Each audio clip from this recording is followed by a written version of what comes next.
চলি অ্যাকশন।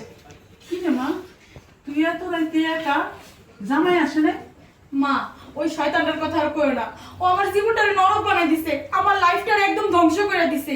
জানো, ঘুমের থেকে যদি সকালবেলা একটু দেরি করে উঠি, আমার সাথে বকাবকি করে।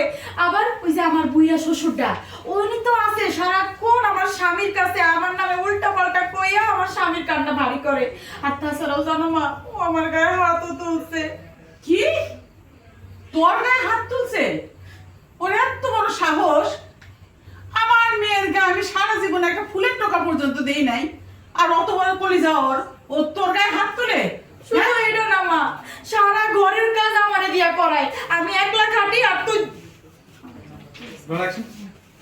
আমি একলা খাটি আর 14 জন বয়ে বয়ে খায়। তোরে দিয়ে কাম করায়? হায় হায় রে, আমার মাইয়াটারে দিয়ে আমি কোনোদিন একটা কাম করাই নাই। আমার মাইয়া নিজের হাতে কোনোদিন এক গ্লাস পানিও ঢাইলা খায় নাই।